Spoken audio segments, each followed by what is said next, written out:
Termasuk kepada lafaz wasiat. Kepada lafaz wasiat. Baik, lafaz wasiat ni antara rukun dalam rukun-rukun wasiat. Makna penting untuk kita lafazkan. Kalau tulis tu dia masih lagi tak jelas. Jadi perlu lafaz supaya dia lebih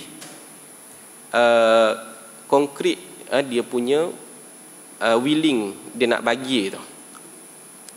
Tapi ini dari sudut fiqh lah, dari sudut fiqh. Namun kita pada hari ini kita termaktub dalam documentation.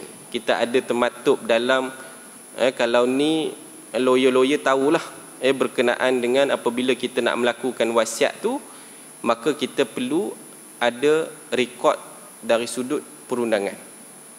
Kalau kita hanya melafazkan ataupun kita cakap tulis catat dekat dalam diary kita ataupun dalam apa-apa ni tanpa ada saksi daripada badan perundangan, maka menyebabkan kita punya wasiat itu mudah untuk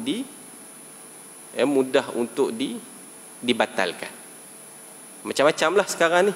Kan orang sekarang ni pandai, dia boleh dia pandai untuk bila melibatkan perundangan ni, kalau bayar lebih lagi pandailah dia nak mengelak daripada perkara-perkara yang kalau silap sikit menyebabkan wasiat kita itu terbatal. Sebab itu pada hari ini dia adalah badan-badan bertauliah yang menguruskan wasiat kita tu. Tapi disebabkan sistem kita pada hari ini sistem yang kita adaptasi daripada sistem konvensional, menyebabkan kita tak boleh untuk mengamalkan fiqh ni macam 100% fiqh yang kita amalkan, yang orang dulu amalkan. Tapi dia ada syarat-syarat tambahan yang perlu kita lakukan. Kita tak boleh cakap saja pada keluarga kita. Kalau cakap saja mudah. Kalau misalnya ada lawyer yang dia bayar melibatkan contohnya harta yang banyak. Jadi bila melibatkan harta yang banyak ni, dia upah lawyer untuk batalkan dia punya wasiat ni. Jadi menyebabkan wasiat untuk kita bagi pada orang yang kita nak bagi itu akan menyebabkan terbatal pemberian tersebut. Jadi macam mana had tu dia kena pergi pada tempat-tempat yang berautoriti tersebut lah. Tapi kalau misalnya ahli keluarga kita ni baik, ahli keluarga kita ni mudah untuk runding dan sebagainya, maka penyelesaiannya adalah sesama keluarga saja. Jadi kita tahu kalau keluarga kita ni baik, mudah nak runding dan sebagainya, tanpa mengeluarkan kos, tak perlu nak pergi wasiat shop. Tak perlu nak pergi pada entiti-entiti yang menguruskan wasiat tu. Sebab bila kita nak pergi situ, dia akan bayar fee. Dia kena bayar yuran. Kalau nak ubah lagi, kena bayar lagi. Kalau nak buat perubahan lagi, kena bayar lagi. Jadi dia banyak kos. Dia melibatkan banyak kos. Jadi kalau senang nak berunding dengan keluarga, runding dengan keluarga saja. Contohnya kalau ada di kalangan ahli keluarga kita yang dihijab dengan ahli waris yang untuk dapat faraid, misalnya ada yang terhijab cucu kita misalnya, ataupun adik-beradik kita, saudara mara kita yang berjasa pada kita, yang mana mereka ni boleh untuk diberikan wasiat, namun apabila kita ada anak lelaki dia terhijab. Jadi wasiat ni boleh untuk diberikan kepada mereka. Baik. Jadi bila melibatkan rukun wasiat ni, lafaz wasiat. Bila lafaz wasiat mesti dilafazkan dalam bentuk yang jelas. Kepada siapa, harta apa, berapa banyak, semuanya perlu dijelaskan dalam lafaz tersebut. Dan perlu ada saksi. dan perlu ada saksi. Ni ada orang yang dia bisik. Kan dia bisik kepada siapa? Kepada orang yang tertentu saja. Yang mana dia akan menyebabkan timbullah pergaduhan dan sebagainya kalau misalnya kita hanya bisik saja. Banyak yang berlaku. Ya. Ustaz, dia ada lafaz, nanti dia ada bertulis. Dia ada bertulis, dia ada banyak macam-macam kaedah lah dalam hal ni. Jadi mula-mula yang paling autentik sekali lafaz. Jadi lafaz tu kita lafazkan kepada orang yang kita nak wasiatkan tersebut dengan ada saksi sekali.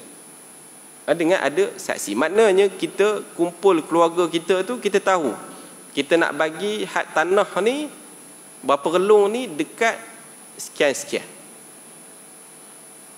Tapi jangan pula kita bisik. Bisik dekat orang tertentu kalau misalnya orang ni dia nak claim balik. Had ni dia kata had ni si mati dulu, bisik dekat dia. Had tu lah yang menjadi pertikaian. Tapi had ni lah yang banyak berlaku. Bila nak wasiat hanya bisik saja kepada orang tertentu, yang mana orang tertentu ni dia cakap. Ini akan menyebabkan pertelingkahan dan akan menyebabkan siapa-siapa pun boleh claim lah. Siapa-siapa boleh claim. Had ni dia punya, had ni dia punya.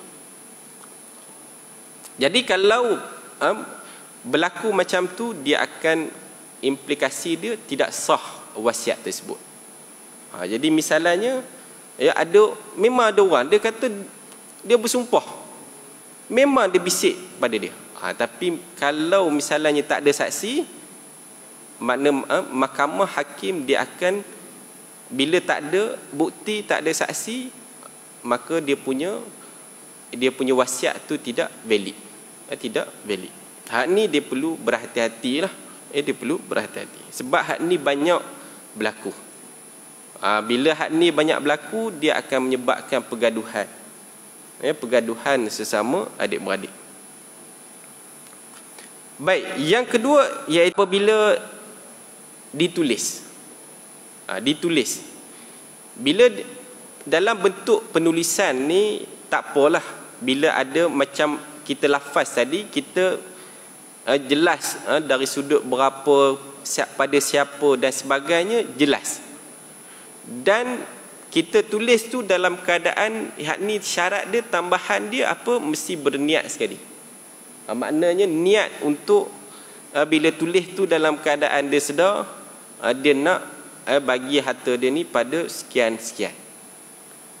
Jadi dia tulis, kalau ahli keluarga senang nak berunding, mudah untuk kita tulis. Mudah untuk kita tulis. Dah tahu dah ni tulisan ayah kita. Ada pula sign dan sebagainya, senang. Sebab hari ni ada orang menipu dengan penulisan. Sebab tu dia ada dah macam mana tak tahu nak cakap. Cakap pun orang boleh senang tipu kan. Nak rakam pun ada boleh ubah suara. Nak ni, jadi siasah syariah dia buat apa? Ada badan-badan yang bertauliah ni yang menguruskan hal-hal wasiat. Sebab apa? Sebab tadi itulah, bila menulis ni ada orang boleh tipu. Jadi tak nak berlaku pertikaian. Sebab banyak sangat berlaku pertikaian. Jadi ulil amri buat apa? Buat badan-badan tertentu ni untuk tapi bila dia dah mengurus tu, dia tak boleh lah dia nak mengurus secara percuma. Dia mestilah kita kena bayar fee untuk dia.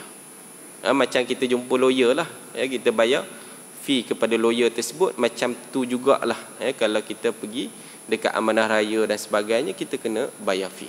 Dia ada kos sikit lah. Sebab tu kalau kita dalam golongan yang sederhana, berundinglah dengan keluarga tu baik-baik. Sebab dia melibatkan kos yang banyak. Melibatkan kos yang banyak. Jadi bila tulis ni senanglah. Bila tulis ni mudah.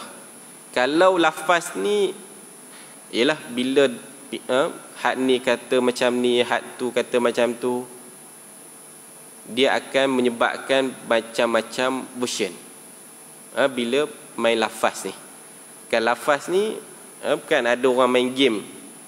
10 orang dekat dalam sekolah misalnya, dalam kelas. Hak ni cakap ayat ni sampai ke murid yang ke-30 ke-15 ke, dia akan jadi macam-macam version lah. Dia tak sama dengan apa yang asal tadi. Jadi hak ni lagi mudah kalau kita buat dua-dua, iaitu lafaz dengan dalam bentuk kita tulis wasiat kita tu. Wasiat tersebut hendaklah diterima oleh penerima wasiat jika wasiat tersebut ditujukan kepada orang tertentu.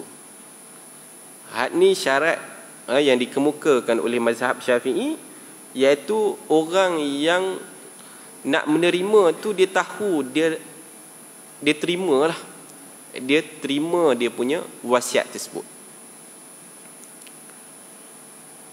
Tapi ialah tak mustahil lah kalau nak bagi reta ni dia tak nak. Mestilah kalau kita bagi tu dia nak. Tapi itu syarat dia. Apa syaratnya? Mesti dia terima. Sekiranya wasiat tersebut ditujukan kepada pihak umum seperti golongan fakir miskin, atau siapa-siapalah untuk kebajikan, maka persetujuan mereka tidak diperlukan kerana ia menyukarkan. Jadi kalau contohnya di wasiat dia kata hak ni untuk anak-anak yatim. Bila untuk anak-anak yatim, tak apalah. Jadi portion tu terus kepada anak yatim tanpa dia tahu pun tak apa, tanpa dia persetuju pun tak apa. Makna kita boleh bagikan portion tersebut kepada badan-badan kebajikan. Arkanul wasiyah, rukun-rukun wasiat. Dia ada 4, tak banyak. Ada 4 sahaja berkenaan dengan rukun-rukun wasiat.